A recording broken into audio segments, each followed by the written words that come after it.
Eric, here we are answering another question, mostly by you, but maybe I'll give some input on this. And the question is, I would love to hear you two get in depth about the relationship between external performance and hypertrophy stimulus or training dose.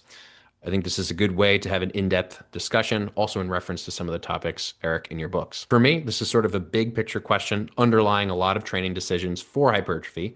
We know things like different frequencies, drop sets, different proximities to failure can all work, but I think in practice, a lot of lifters struggle to find out what is likely to lead to the biggest hypertrophy stimulus between an approach that sacrifices performance versus trying to protect it.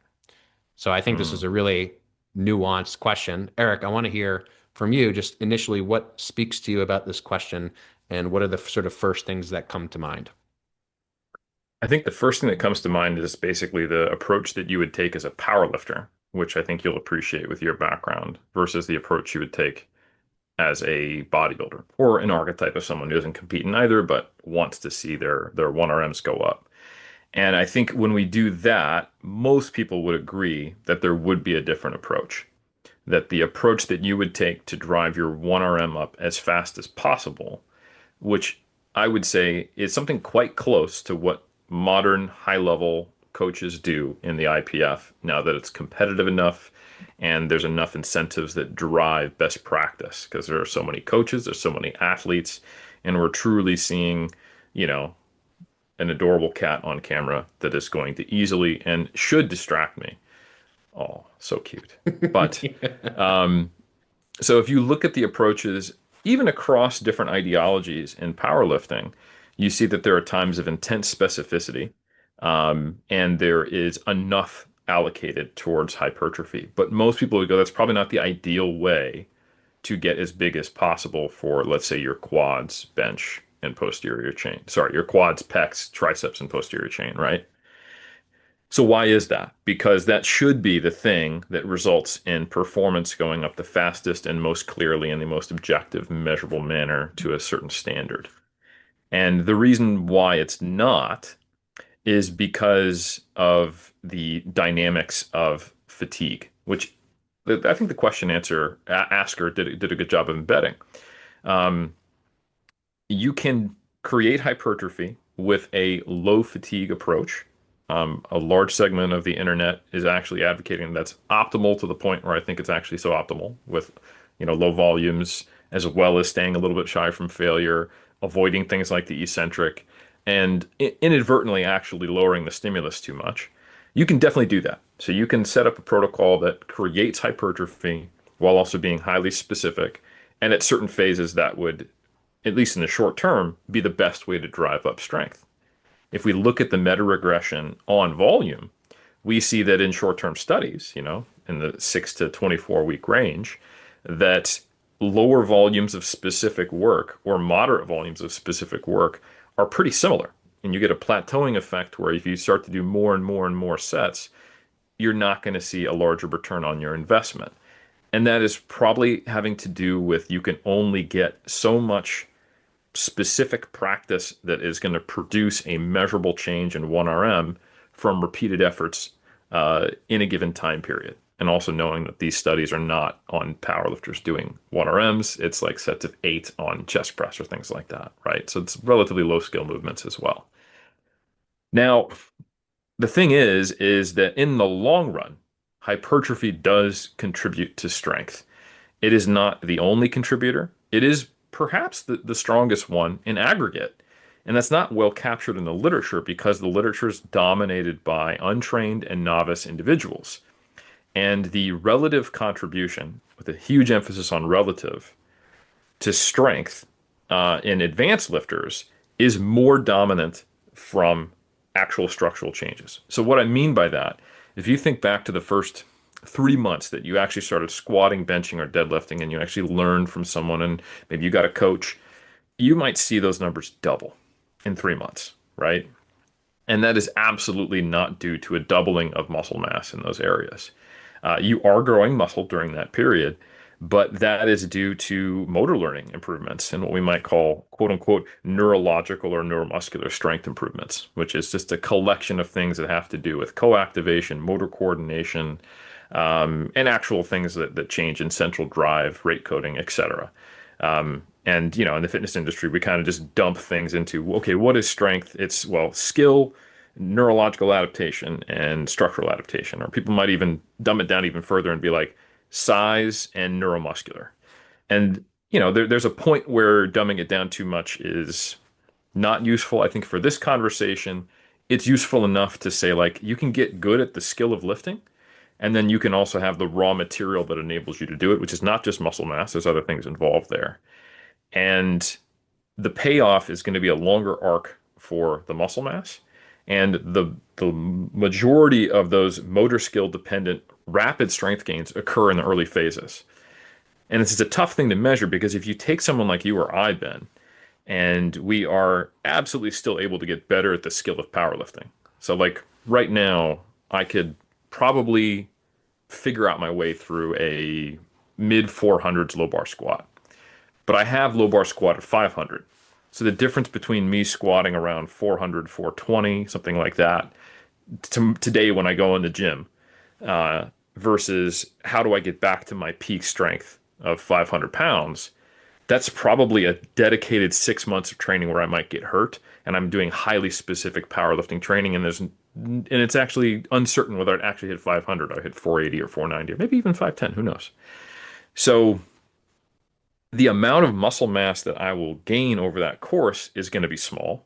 The amount of strength I'm gaining from an absolute sense is relatively large, but it's also coming back from a skill suppressed state. An unpracticed 1RM, even in someone who's been lifting as long as I have, and then regaining those neuromuscular gains probably would get me 80% of the way there. And then some amount of muscle mass gains would make up for the last 10, 15 pounds of that 500 pound squat currently that I have. Maybe. So how do you measure that? Frankly, you can't. There aren't 6 month studies on highly advanced lifters that can account for the confounding of regaining of lost strength or strength you used to have. So while structural changes account for a larger proportion of the gains in strength that advanced lifters have, they're making small gains, period, that are hard to measure, and we don't have studies on them to be able to model that effectively. So this isn't one of those questions that the research, even with highly fine-tuned, specific, reliable lab equipment, can say, hey, if you're gaining 5 pounds every 2 months on this lift versus 10 pounds, you're growing less. So we also can't expect to do that on an individual level as coaches because we have even less fidelity. So the answer to this is that we are pretty clear now that what produces the most amount of hypertrophy is finding the way to do the most area under the curve of stimulus. So just the quote unquote dose. So if you can survive it, training closer to failure at longer muscle lengths, biasing the lengthened position in terms of the actual loadings, not just getting to a long muscle length, but having it be challenging there, understanding the biomechanics of the lifts so that you can ensure that the target muscle is the one being trained and it's the most limiting factor in the movements you're selecting. And then doing sets of those exercises in that way is close to failure or past failure with as many sets as possible. You survive that, you turn up just the dose on everything, then you will grow as much as possible in a given time frame within the constraints of how close you are to your genetic ceiling. But the closer and closer you get to maxing out the stimulus dose, the higher and the higher and the higher the fatigue will, and the more variability in performance you'll see. But the overall directionality should be positive.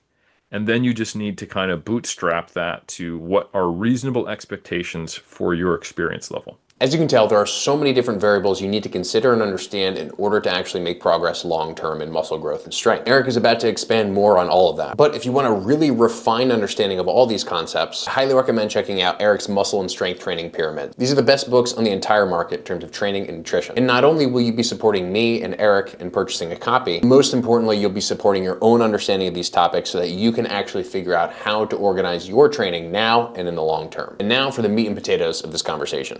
So if you take your typical intermediate who has been training, let's say for strength, and they're seeing relatively consistent gains in a low kind of muscle damage, peripheral fatigue state. They're not getting sore all the time. It's kind of like a powerlifting program plus some accessories, right?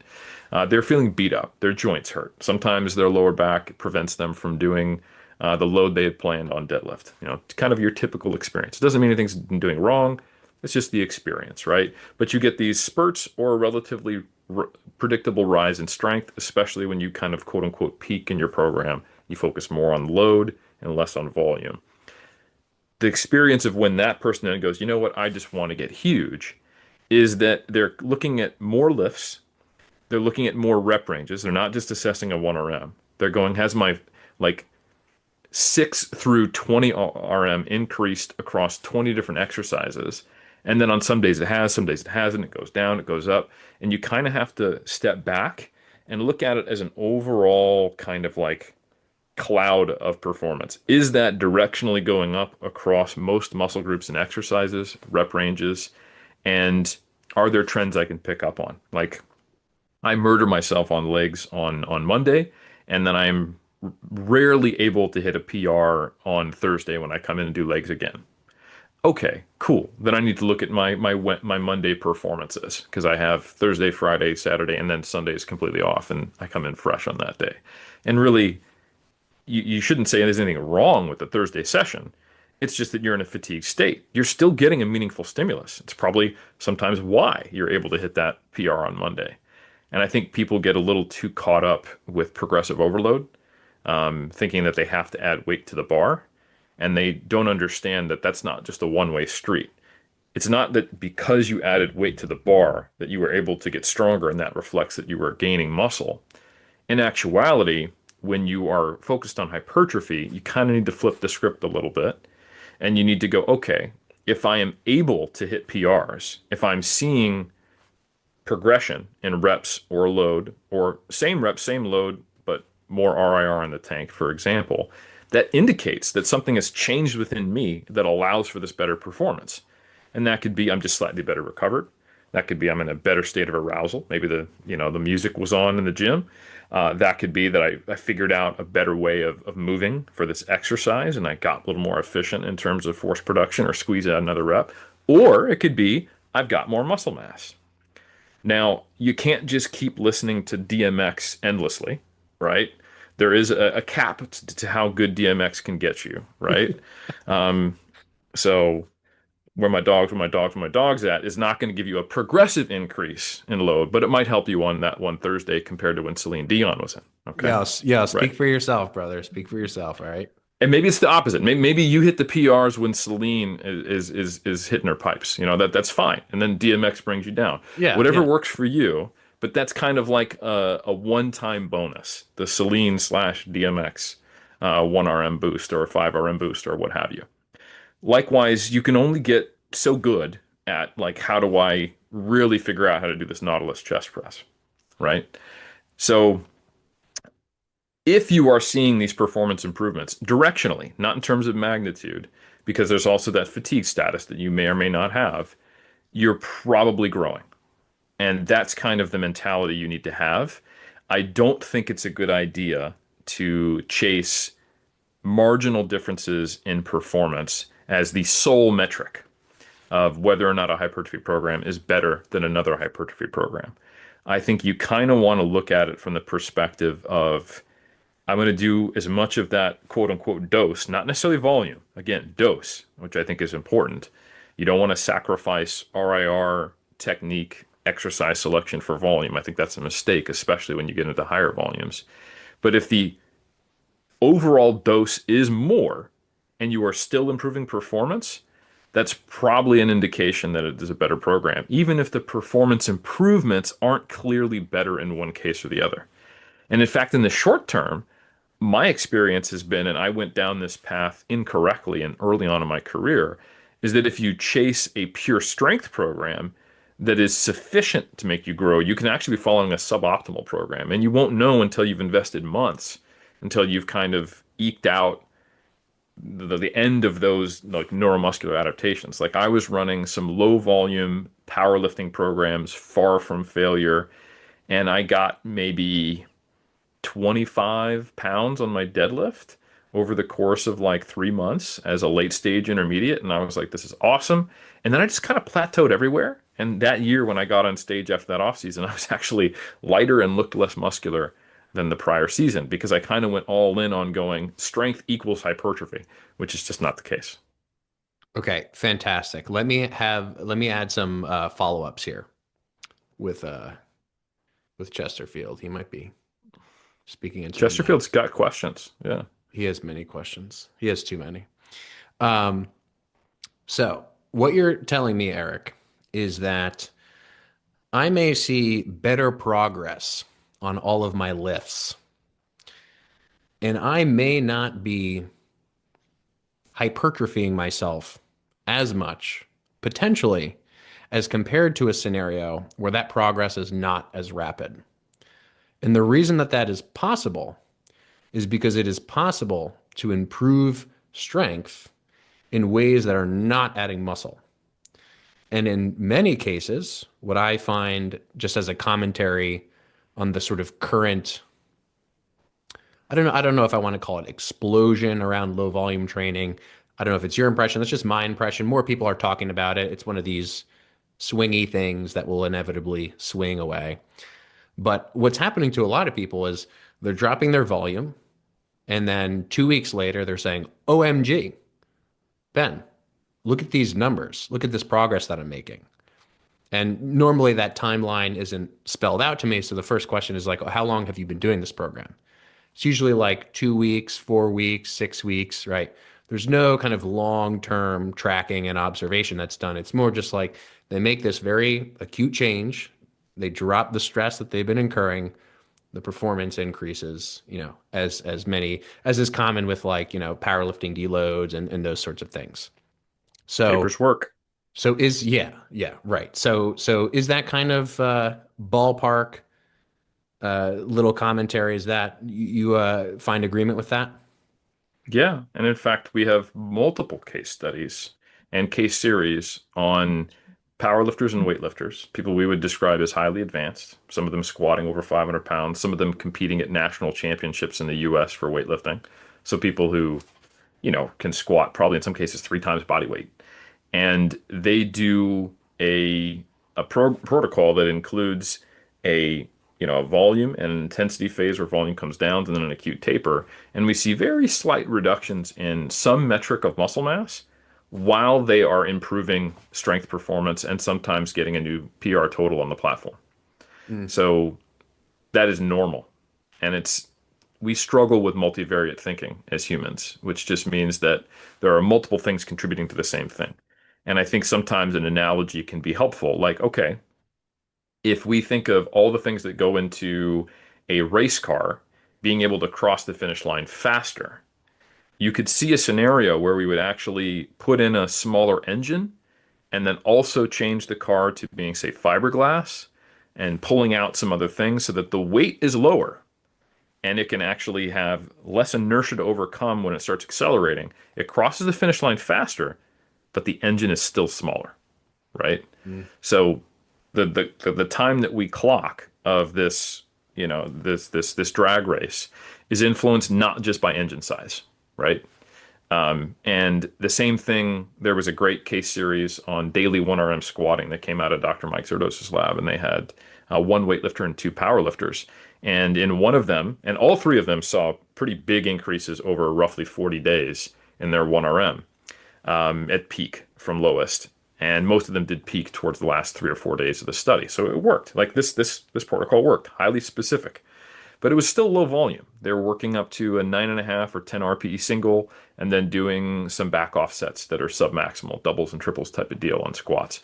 And some of them actually saw slight regression in their ultrasound quadricep muscle thickness. So here's a great example of over 40 days, your quad can get smaller, but your squat can go up. Mm. I want to highlight one of the terms just because I remembered I wanted to bring it up again that you had mentioned earlier, and we had talked about this concept in our um, longer video last week or 2 weeks ago, whenever that was, which is this concept of like area under the curve. And could you give us just a kind of simple explanation for what do you mean, Eric, by area under the curve? Can it be exercise specific? Is it program specific? Is it both? What are we dealing with there? Yeah, no, it's a really useful concept. I think it's best done visually, so it's good that, this is on YouTube, so I can do an error figure. And depending upon how much free time you have, you may want to do something with it. So, like, let's say we have like an X and Y axis of the overall stimulus, right? And there's probably literally dozens, if not hundreds of things that can go into that overall stimulus for hypertrophy, right? So the area under the curve of that stimulus is probably the thing that's going to best represent growth, so long as you have the environment to support it. Appropriate surplus size, you're not too low in body fat or any of the things that we kind of would talk about on the environmental or recovery side of the equation. But if we could just say, okay, you have the right farming environment, what's going to make you grow the most for you in the constraints of your genetics at this stage of your development, it would be the area under the curve of all factors related to the stimulus or dose.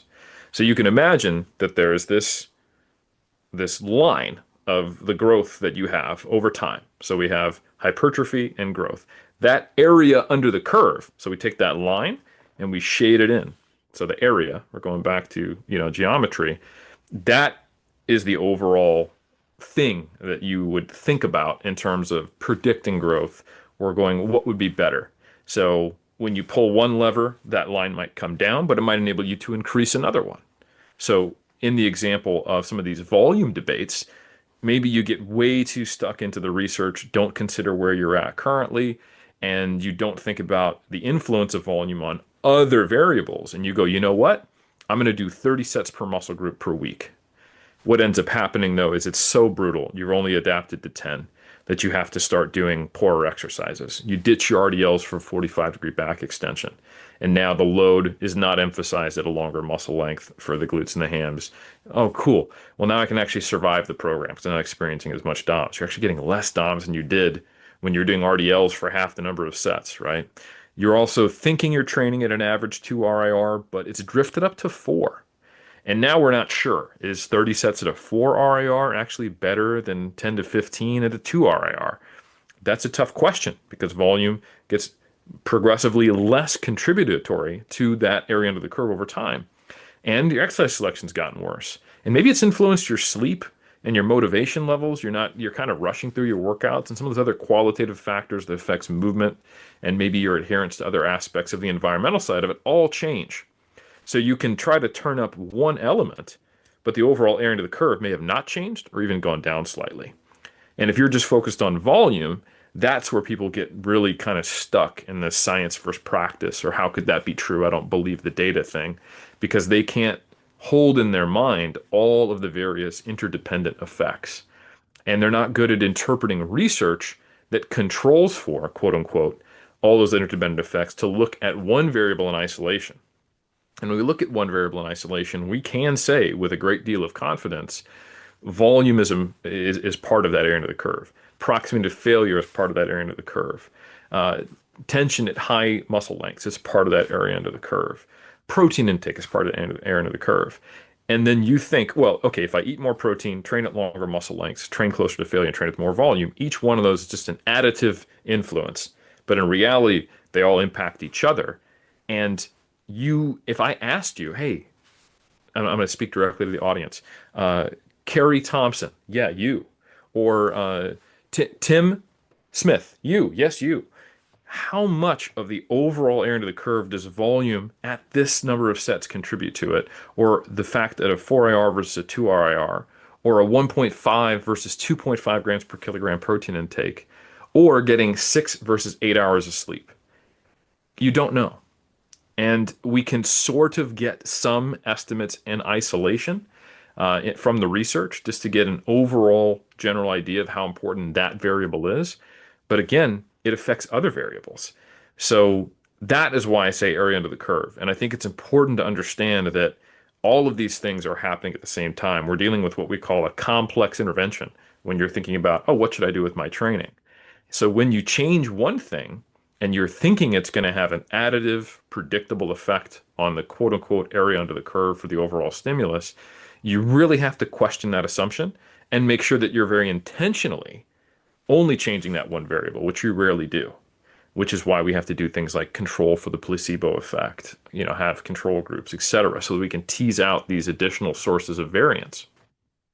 So, Eric, would it be fair to say that in actuality, that someone couldn't actually do less and get more? 100% true. The only times that you could actually lower the overall stimulus and get a better adaptation is if you're operating in a space of overtraining or if you have a poor recovery environment. So I think it is technically possible, but it is not due to a lower stimulus. It is due to a better agreement between the stimulus and the recovery. Mm. So, theoretically, I could see, I mean, actually, no, not even theoretically. We'll use a parallel example. If you take an endurance athlete who is doing far too much and could actually be clinically diagnosed with overtraining syndrome, which, by the way, is rare even in endurance athletes, and people who could possibly have overtraining, it's about 1 in 2 out of 10 because this is a diagnosis of exclusion. The other 8 to 9 cases, oh, it's actually low energy availability. It is an illness secondary to it. It's chronic fatigue. It's low iron intake. It's something else that could be explained, not just you're doing too much and you can't recover from it, and you're seeing a regression in performance that lasts months and doesn't come back with taking time off.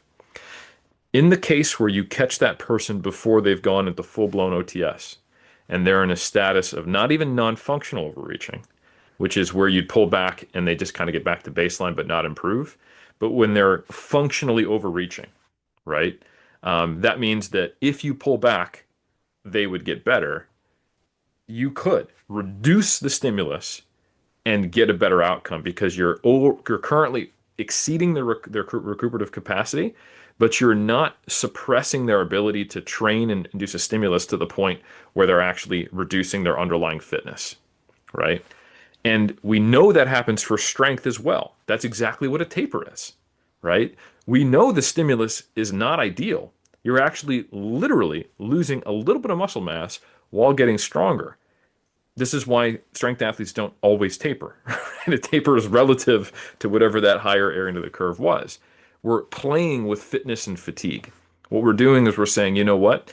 Fitness decays slower as a general performance trait of human physiology and performance. It decays at a slower rate than fatigue. So that means I can pull back a whole lot.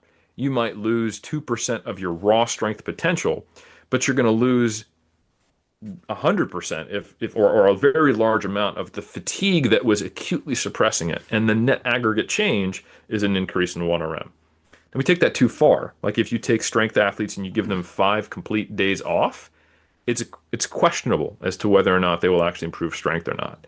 That is almost detraining, right? So now you're getting this interplay where they kind of meet at this point of equilibrium. You might actually be weaker in terms of what your raw strength potential is, but you're in a far less fatigued state and it equals the same output or close enough that we can't tell the difference in measurement. Mhm. Now, does that exist for hypertrophy? Maybe. I don't think so. At least it doesn't persist because hypertrophy is not a performance. Hypertrophy is a physiological quality.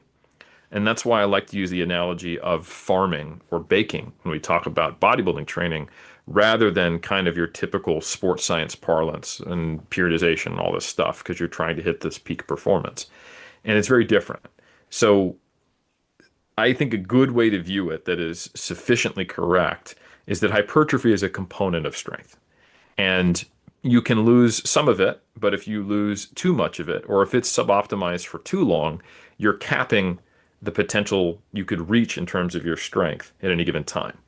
So it is a useful monitoring tool for the bodybuilder or hypertrophy interested trainee, and it is a useful building tool to aggregate increase the strength for strength athletes. And if you view it in the wrong light, you can spend months and months and months making suboptimal gains because you're trying to optimize for performance.